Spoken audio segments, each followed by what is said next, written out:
Hello everyone and welcome again to another Teacher Joseph podcast. Well, it's a real autumn day here in the UK. The leaves are rolling across the pavement. There's a gentle breeze in the air and the temperature has almost certainly dropped. It's around 5 degrees Celsius. I'm not good with Celsius. I rather prefer Fahrenheit, which would show, I think, around 40 or 45 if it's 5. I'm not sure what the conversion is. Fahrenheit is more common in America, but here in the UK, we used to use it all the time. So I prefer to hear the temperature in Fahrenheit. Today is National Chocolate Day, so if you're a chocolate lover, this day is for you. And bizarrely, there's also another celebration today called Hug a Sheep Day. Please don't do that. And I say that because I'm sure the sheep would be terrified if you rush up to it and try to hug it. And besides, I'm also sure that like other animals, sheep are probably carrying parasites in their wool. So it's not a good idea to hug it. Anyway, sheep can be very mean. I'm not sure if I've told you before about sheep, but certainly we've had regular conversations about cows. Now, it is certainly true that cows are very dangerous here in the UK. You really don't want to upset them.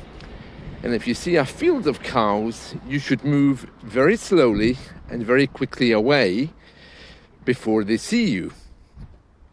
Sheep can also be incredibly mean, but they don't have any teeth.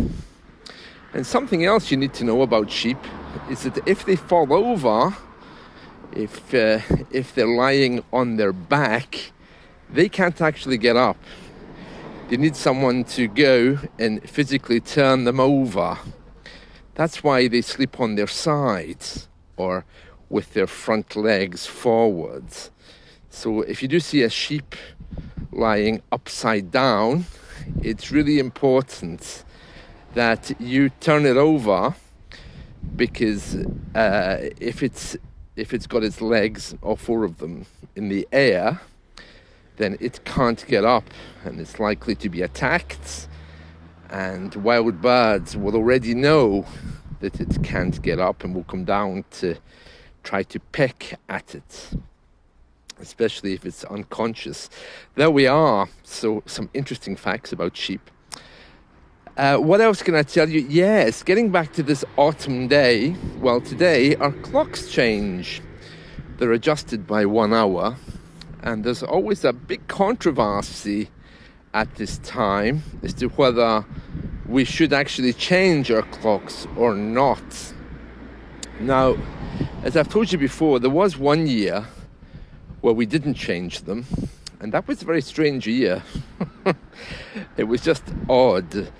But aside from that, since I think it's 1916 or 1918, we've been changing them twice a year, and it is vitally important for northern countries, especially for the northern part of the UK, in order to get more sunlight, because without changing them, it would be dark until something like 11 a.m. and then a few hours sunlight, and then we begin to get dark again at 3. But anyway, because of our weather, in the winter, especially in the darkest moments, there isn't any sunlight anyway. So some days are just very dark, and it always kind of resembles sunset, but not a beautiful one, if you know what I mean. Very grey and dark grey. So whether they change the clocks or not, there isn't a lot of daylight actually gets in here. But for animals and for the safety of children, we change them. Although, like everything else, I think that's probably going to change in the coming years. Personally, I don't really care. I mean, it's nice to protect children, of course, but whether they change them or not is not going to be my decision. So I'm sure it will be made by AI. And speaking of AI, we all have gadgets that do the change for us. So I'm sure there's many British people won't even be aware that clocks are changing. They'll just wake up tomorrow morning, everything will have changed, and that's it. They wouldn't even think about it. The way to remember when clocks are changing, which direction they should go, is a proverb. It says, "Spring forward, fall back." If you remember this, then in the spring, you remember the clocks always move forward. And in the autumn, which Americans call fall, we say fall back. We don't use the word fall, but we do use it in this little proverb or idiom. And of course, fall back is a phrasal verb. Nobody falls forward. So even if you just remember fall back, autumn back, and spring forward, then you'll know that those are the forward and back changes we make to our clocks twice a year. There we are. It causes a lot of confusion, especially for me, because trying to work out people's time zones when I'm doing lessons is quite difficult. The system italki does it all for me, but there's still a few that don't change their clocks. Still a few countries don't change, and that's a little bit confusing for everybody concerned, I think, especially for regular students who say come once a week and then suddenly find that their class is an hour earlier. So it's a little bit upsetting. So there we are. Yes. So, National Chocolate Day. And hug a sheep. Yeah, please don't hug a sheep. They can be really mean. It's true they have no teeth, but you don't want to go anywhere near them. They can be very upsetting if they try to bite you in these things, Especially those sheep with the horns. They're called rams, and they can run at you, knock you to the ground. And the fat male sheep is called a turp, I believe, T-U-R-P, at least in the northern part of the UK. That's what we call them, turps. And there we are. So that's the story of sheep. I never really understood about chocolate. I mean, for me, I do like chocolate. Everybody does, of course, But I eat it for the rush, not for the taste. I remember one Valentine Day. Yeah, it was the day of St. Valentine. I think it must have been when I was in Spain. Somebody gave me a tiny little bit of chocolate with a love heart on it that they spent, I think, 10 euros buying. And I'm thinking, where's the rest? Don't just give me one little bit of chocolate. I'm looking for the whole box, So I never understood the romantic associations with chocolate. I just want to eat it. I don't really care about the afterglow or what it's supposed to represent, By the way, I'm busy walking down the road here. There's quite a strong wind getting up there. You can probably hear the leaves running around my feet as we move towards winter. Right, so I just paused for a moment until the wind died down. So I've just left my really leafy street and turned onto a busy main road. Let me just describe what I'm seeing. So a very depressed looking Chinese woman just passed me there. I don't know where she's going or what's wrong with her, but she doesn't look happy and she's walking very slowly. On my left-hand side, there's a large American-style shopping mall. It's sitting in the middle of nowhere, surrounded by cars. And on my right, it's the same. Another shopping mall, but different shops with a gym and a coffee shop. So lots of things. Ahead of me there's a garage, a place to buy cars, and I can see protruding on the skyline lots of old church buildings, the observatory, and very grey clouds coming in there. These churches that are protruding on the skyline aren't churches anymore. Many of them are conference centres, many of them are carpet warehouses, many of them are auditoriums. So it's all changed, really.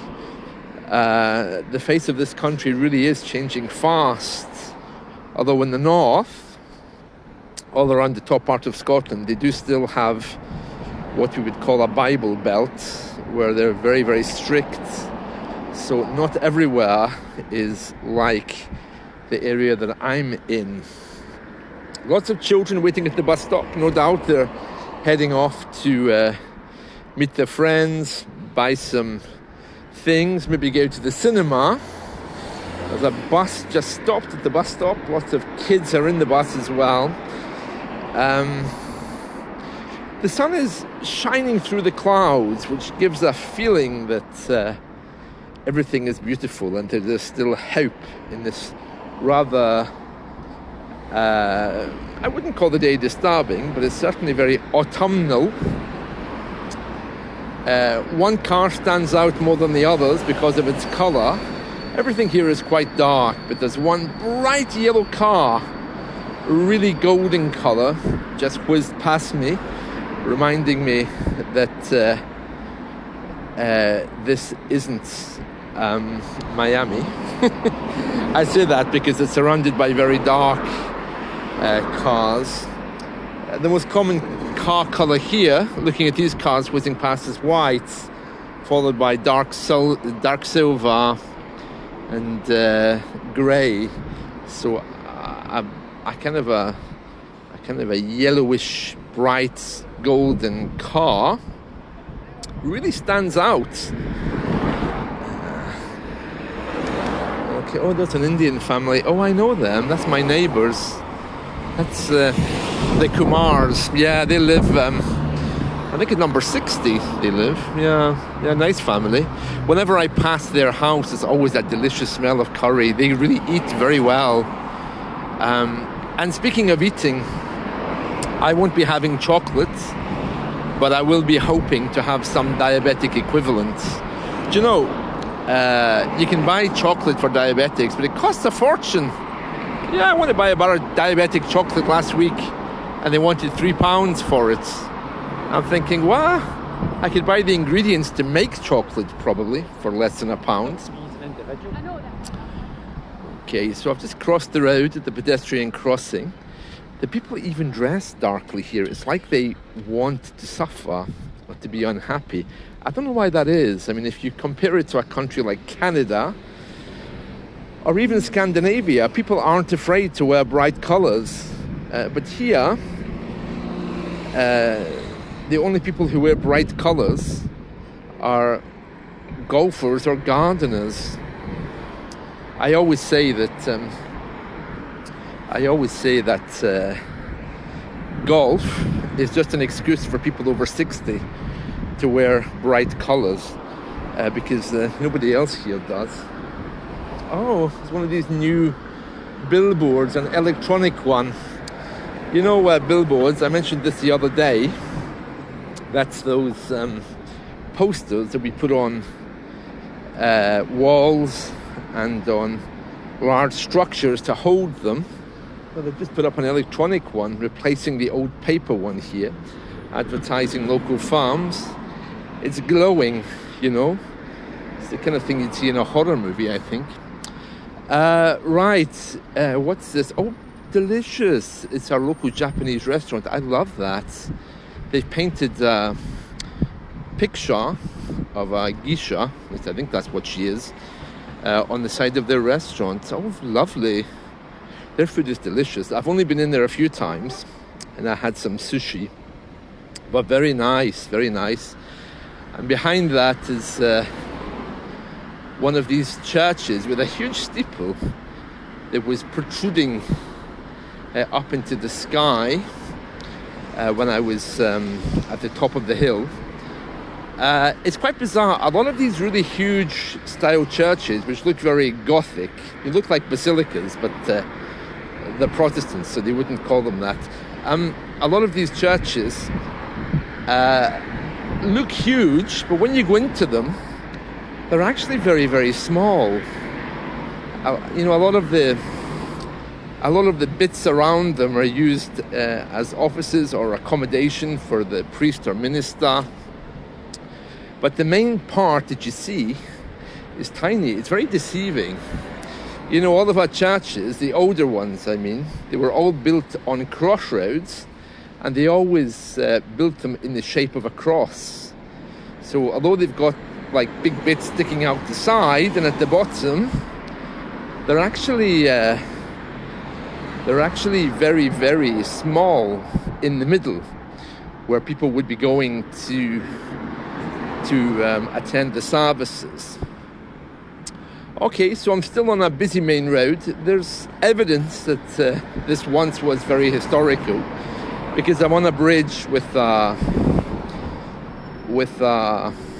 plaque, like a little plate about who unveiled it or what happened to it. But when I see this, wow, obviously repaired road covered in asphalt, tarmac, very modern cars whizzing along, it just reminds me of modernity and how we've obviously lost a lot. I mean, I'm looking at a collapsed, must be medieval building with no roof. Windows have been blocked up. But right next to that is a massive warehouse which is made of metal. And that warehouse made of metal is holding wood. So I can see a mixture of old and new here, which is kind of sad. I mean, there's nothing here that has survived. They seem to make decisions every few years just to knock down something else. And there's very little of the old town remaining. And in the middle of this old-new mixture, there's an ancient church bell ringing, which I can hear in the background there, as well as a massive modern Royal Bank of Scotland, which is one of our main banks. So you see a real mixture of old and new, and I'm just approaching the shopping mall as well, which is sitting to one side of me. So we have buildings from medieval times, modern warehouses, modern banks, buildings from the 50s and 60s, which clearly were offices for some kind of industrial park. Some of those have been converted into government offices, which has given them a reprieve because they're probably heading for demolition at some point in the future. And a lot of them very empty as well. So there we are. So that's a description of where I am. Oh, delicious. That's our local Italian restaurant. I haven't been in there yet, but I've seen the menu a few times. I'll need to examine it. What's this? Okay, this is a building obviously built in the 1900s, to my right-hand side. It has an anti-vandalism warning on it. It says, please note, anti-climbing paint has been applied, which presumably means if you try to climb it, you'll simply fall down. I don't even see anywhere that you could climb up it. A bit strange, isn't it? Well, the wind is coming again, as you can hear. So I guess I better close this and say goodbye. So that's it from me for today. I'll see you all again soon. Bye.